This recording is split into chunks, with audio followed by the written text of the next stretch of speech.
नुक्कड़ का ये नाटक देखो, आओ आओ नाटक देखो, नुक्कड़ का ये नाटक देखो। रात में बाहर मत जाया करो, ये लड़कों का काम है, जाकर थोड़ा काम वाम करो। लड़कों से ज्यादा बात मत किया करो। लड़कियों की उल्टा जवाब देती हो। कहते हैं घर तभी पूरा होता है जब उस घर में हंसी होती है, पर सोचो अगर दुनिया में बेटी ही खत्म हो जाए, माँ का प्यार कौन देगा और घर को घर कौन बनाएगा। आज की कहानी सिर्फ एक घर की नहीं है, उन सब घरों की है जहाँ पर बेटियों को बोझ समझा जाता है। अब एक बेटी चुप नहीं रहेगी, तो आइए देखते हैं हमारा नुक्कड़ नाटक। मम्मी मैं quiz competition first time, teacher ने ये भी कहा है कि मैं स्टेट लेवल तक भी जा सकती हूँ। अरे वाह, ये तो बहुत अच्छी बात है। समर देखो, श्रद्धा क्विज कंपटीशन में फर्स्ट आई है। ठीक है, मगर इतना पढ़ाई करके क्या ही कर लेगी, जाना तो इसे दूसरे ही घर है। पापा क्या सिर्फ लड़के ही सपने देख सकते हैं? चुप रहो, मैंने जो बोला वही सही है। अरे नीलम, इतना पैसा क्यों खर्च कर रही हो बेटी के ऊपर? Dance class, drawing class, school fees, कल शादी में और पैसे लगेंगे। पर भाभी श्रद्धा बहुत टैलेंटेड है। अरे टैलेंट से घर नहीं चलता, बेटा होता तो नाम रोशन करता। मेरी बेटी भी नाम रोशन करेगी। यही तो प्रॉब्लम है, लोग बेटी को सपने देखने से पहले और उसे पैदा होने से पहले ही उसे रोक देते हैं, उनके पंख काट देते हैं और फिर कहते हैं देखो ये तोड़ ही नहीं सकती। हे भगवान, ये क्या फालतू की पढ़ाई लिखाई कर रही हो? जाके किचन में खाना बनाओ। हाँ, तुम्हारे पापा सही कह रहे हैं, जाके अपने माँ के कामों में हाथ बटाओ। पापा मैं ही क्यों, भाई तो फोन देख रहा है, वो तो पढ़ भी नहीं रहा, उसको बोल दो। अरे बाप रे, लड़की हो के इतना जुबान लड़ाती हो। वैसे भी तुम लड़की हो और वो लड़का है, उसे नौकरी करना है और तुम्हें पराया घर जाना है। पापा पर तुम ज्यादा बकवास मत करो, जाके किचन में खाना बनाओ। तो देखा आपने किस तरह एक लड़की जो सिर्फ अपने पढ़ाई पे लगी हुई है, उसे बार बार घर के कामों के लिए बोला जाता है, जबकि उसका भाई बिना कोई जिम्मेदारी के आराम से समय बिताता है। ये हमें दिखाता है कि हर लड़की को बराबर मौका मिलना चाहिए अपने सपनों को पूरा करने का, और समाज को भी ये बदलाव स्वीकार करना चाहिए। Good morning class. तो आज हम पढ़ेंगे इक्वालिटी के बारे में। तो आप में से कोई एक बताइए, अगर इस सोसाइटी में लड़कियां ही ना हो तो इसका क्या होगा? यस प्रांजल।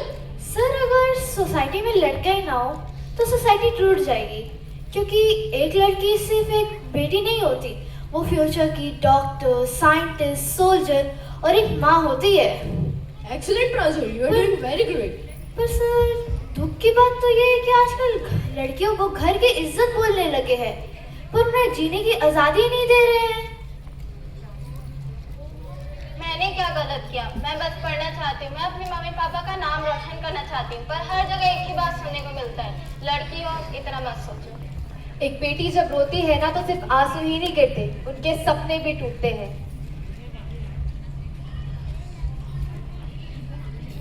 भाई वो देख। ओहो कहाँ चली? ओहो,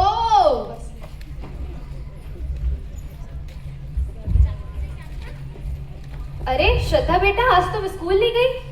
मम्मी वैसे मैं तो चले जाऊं, पर आप पापा को बोल दो स्कूल छोड़ने के लिए। पर क्यों, तुम तो रोज ही अकेले स्कूल जाती थी ना, आज क्या हुआ? कुछ नहीं मम्मी, पर आप पापा को बोल दो छोड़ने के लिए। अगर कुछ हुआ है तो मुझे बताओ। कुछ नहीं मम्मी। अच्छा ठीक है, तो तुम खुद ही जाकर बोल लो। पापा आप क्या मुझे स्कूल छोड़ सकते हैं? ठीक है, मगर तुम तो रोज अकेले जाती थी, आज क्या हुआ? कुछ नहीं पापा, आप छोड़ दो। चलो ठीक है। देखा आपने किस तरह एक लड़की जो रोज स्कूल जाती थी लेकिन आज डर के मारे अपने माता पिता से मदद मांग रही है। ये हमें दिखाता है कि हर लड़की को हक है सुरक्षित महसूस करने का, और हम सबको मिलकर एक ऐसा समाज बनाना है जहाँ ये लड़की बड़े निडर होकर अपने रास्ते पे आगे बढ़ सके। बस कब तक लड़कियां चुप रहती रहेगी? तुम हमें सिखाओगी? हाँ, अगर जरूरत पड़ा तो तुम्हें भी सिखाऊंगी और इन सब लोगों को सिखाऊंगी। आप लोग बोलते हो बेटी कुछ नहीं है, तो मुझे बताओ कल्पना चावला कौन थी, मैरी कॉम कौन थी, रानी लक्ष्मीबाई कौन थी? ये सब किसी न किसी की तो बेटी थी ना। बेटा वंश चलाता है तो बेटी संस्कार चलाती है, बेटा नाम लिखता है तो बेटी इतिहास लिखती है। अरे ये मॉडर्न लड़की फिर से आ गई, इतनी फालतू बात करती हो, वो भी पुरानी। ये पुरानी बात है, हमारे सामने मत करो। पापा मेरे दोस्त ने क्या कहा, वो तो सही कह रही है। तुम तो चुप ही रहो, तुम इसके साथ रह रह के बिगड़ गई हो। बस अब बहुत हो गया। अरे नीलम तुम। अब तुम भी चुप। क्या गलत है इसमें? अगर बेटी पढ़ रही है तो उसमें क्या गलत है? और कहाँ बोला गया है कि बेटी नहीं पढ़ सकती? पढ़ना लिखना हर एक छोटे से बच्चे का हक है।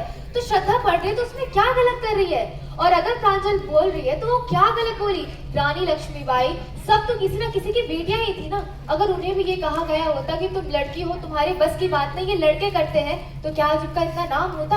और वो सब छोड़ो, तुम तो खुद लड़की होकर लड़कियों को ही सपोर्ट नहीं कर रही हो। जब तक सोच नहीं बदलेगी तब तक देश कैसे बदलेगा? हाँ नीलम, तुम सही कह रही हो, मुझे माफ कर दो। अगर तुम्हें असली माफी मांगनी है तो मुझसे नहीं, श्रद्धा जैसी उन लड़कियों से मांगो जिनके सपनों को कुचल दिया जाता है सिर्फ ये कहकर कि तुम लड़की हो, लड़कों जैसे काम मत करो। हाँ श्रद्धा, मुझे माफ कर दो। मुझे माफ कर दो श्रद्धा। हम सोसाइटी के दर में इतने अंधे हो गए कि एक बेटी का दर्द ही नहीं समझ पाए। आज एक बेटी सवाल पूछ रही है, जब माँ भी एक बेटी थी तो बेटी बोझ कैसे हुई? सेव कल्चर सिर्फ एक स्लोगन नहीं है, वो एक रिस्पॉन्सिबिलिटी है। हमें बेटियों को रोकना नहीं, उन्हें आगे बढ़ने देना चाहिए। मैं बेटी हूँ, कमजोर नहीं, मुझे भी उड़ना है, मुझे भी जीतना है। पर हाँ, अगर मौका मिले देश की सेवा करने का तो मैं कर सकती हूँ, पर मुझे रोकना मत। मुझे माफ कर दो श्रद्धा, मुझे आज समझ आया कि बेटियां बोझ नहीं, घर की सबसे बड़ी ताकत होती है। पढ़ेगी बेटी तभी तो बढ़ेगा देश। बेटी बचाओ, बेटी पढ़ाओ, बेटी बचाओ। बेटी पढ़ाओ।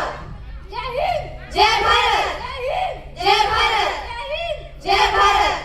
धन्यवाद।